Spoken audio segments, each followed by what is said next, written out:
Isang magandang gabi po sa inyo mga kaibigan. Latest weather update po tayo. June 28, 2024. Hapon po or gabi na rin po no, ng Biyernes. Pero bago tayo magpatuloy, like and subscribe po muna and pahit po ng notification bell. Maraming salamat po. Mga kaibigan, patuloy pa rin po nating monitor itong mainit na hangin na nanggagaling sa Karagatang Pasipiko, no? Or yung easterlies po na nakakaapekto sa ilang bahagi po yan ng eastern section po ng ating bansa. Pangungunahan ko na kayo mga kaibigan, no, upon checking po sa ating pinaka-live radar, wala po tayong bagyong binabantayan no, sa loob at labas ng Philippine Area of Responsibility. Pero sa ilang bahagi ng ating bansa, nakakaranas po ng malawakang pag-uulan. Dulot po yan ng easterlies kasama po ang localized thunderstorm. So forecast weather condition natin, narito po yung mga lugar na posible pong maapektuhan at yung iba apektado na po talaga ng easterlies.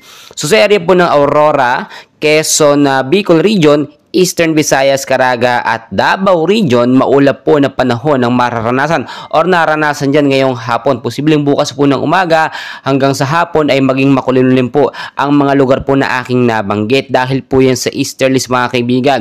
Pagdating naman po ng gabi, posible pong magkaroon ng mga isolated light rains to heavy rainfall. So i-monitor po natin yan dahil may impact po yan ng pagbabaha no, sa mababang lugar. Kung sakali po magkaroon ng patuloy at malakas kasama ng malawakang pag-uulan po mga kaibigan. Pinag-iingat din po tayo doon sa matataas na lugar kung sakaling magkaroon ng malakas na ulan sa gabi po, no? Yung mga landslide prone area, mag-ingat po kayo dyan.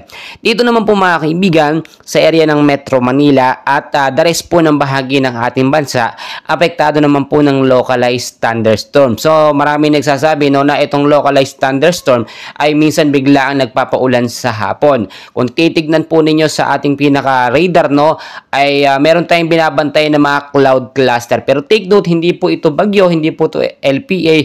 Ito po yung mga namumuong ulap, no, ang kumpol na kaulapan na posibleng maging LPA po, no, kung sakaling ito'y magbago ng movement or paggalaw. Pero nasa labas naman yan ng PAR, i-monitor pa rin po natin yan. Hindi po natin inaalis yung mga posibilidad, no, pagpasok po, pagpatak po ng Hunyo, posible pong isa hanggang 2 bagyo ang pumasok sa ating bansa. So mas maganda nakahanda po tayo anumang oras. Kahit easterlies lamang or localized thunderstorm, hindi po tayo pwedeng maging kampante. Nakakaranas pa rin ng pag-uulan ng ilang bahagi ng ating bansa. At kung titignan nyo, pumasok na rin naman ang rainy season, no? So expected po natin na may mga pag-uulan po talaga tayong mararanasan at yung weather system po natin, pabago-bago po yan. So mga kaibigan, lagi ko pong pinapaalala, always know the weather before you go para safe at handa po tayo lagi. So anumang banta ng panahon, maraming salamat.